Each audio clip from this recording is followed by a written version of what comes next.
E o sol resolveu aparecer aqui em Fênix novamente. Muito obrigado. Então temos céu azul hoje. Então bora pegar essa energia e gerar conteúdo para vocês. Mais um domingão, dia 4. Ninguém na fábrica. Tudo bem tranquilo por aqui, porém a gente está esperando um convidado especial para poder tirar as dúvidas e falar sobre um assunto que vem gerando dúvidas em todos vocês. Bora lá, que eu ainda tenho que escolher um cantinho para saber aonde que a gente vai gravar esse conteúdo. Onde será, hein? Lembrando que a gente já comunicou o pessoal que a gente vem aqui hoje, né? Para quando a gente não desativar o alarme, não soar suspeito, porque hoje é um domingão, então... Bom, gente, estou aqui com o Fong, um cara que sabe tudo aqui sobre a Tangiers. Então, ele foi escolhido para poder falar sobre as linhas, o que gera muita confusão, o que gera muita dúvida. Que linha tá ativa, que linha que não tá, qual foi a ordem disso, qual não foi, por que o Eric criou, por que ele não criou, qual que é a diferença entre elas. Então, ele vai ajudar a gente aqui hoje para poder trazer esse conhecimento para vocês, beleza? Bom, go ahead, Fong. The lines, the way that they started, I'm pretty sure it started with Burkook, actually. Really? Yes, because when Eric first started in the hookah industry, he actually worked for another brand, and he was going to make them, he was working on a line for them, and then they didn't come to an agreement, so he started his own. So I think that's where the original line came from. Yeah. And the name was Burkook? I'm not sure if he called it Burkook from the very beginning, but I know that was like, what he was working on was it was just more of a wash tobacco instead of a dark leaf tobacco. Okay. And then he started switching over. He wanted to make something a little bit stronger, something different from the industry. So he made the Nor line, which is the dark leaf tobacco. And then it wasn't Burkook in the beginning. It was called the J line. So J line. J line, which is the, what was it called? Lucid. It was the Lucid line. Okay. Yeah. The first one was the Lucid. So yeah. So because we were trying to make the tobacco from, or he was working on a tobacco for another company, and that didn't work out. So that's where that originated from. And then the Nor line came because he wanted to be something different. He wanted to do more of a Gulf leaf tobacco, so more of a more pure tobacco without watering it down.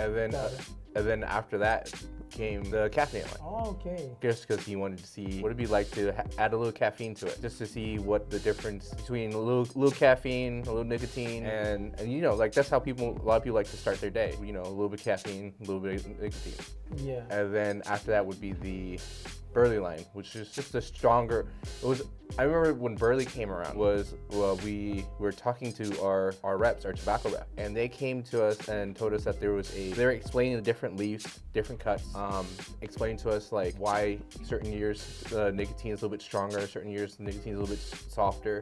They also explained to us what cut of the tobacco would be a stronger cut of the tobacco. So we wanted to see if we could do a stronger version of what we already had. I mean, we already don't wash your tobacco just because it's stronger that way. We wanted to see if a stronger cut of tobacco would be good or not. And then we tried it, and that ended up being Burley. How many years take to start to think about the more higher level nicotine to talk about the Burley?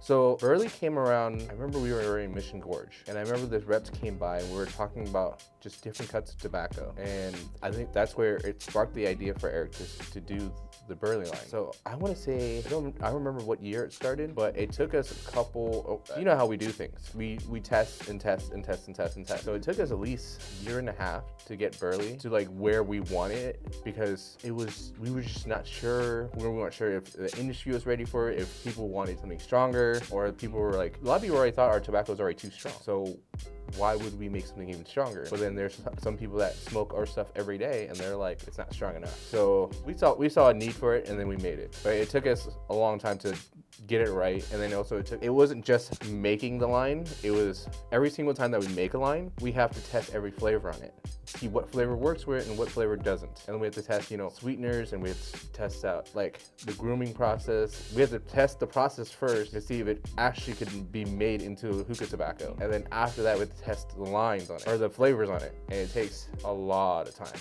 It's a lot of testing. Bom, pessoal, vocês viram o quão difícil é e o quanto tempo demorava para as coisas acontecerem na Tangiers, né? Então ele deu uma explicação aqui básica para a gente poder entender. E agora eu vou trazer a questão da ordem, né? De quando foi criada essa... para ele poder colocar em ordem de anos para quando isso foi criado. Yeah, so you can talk about the timeline.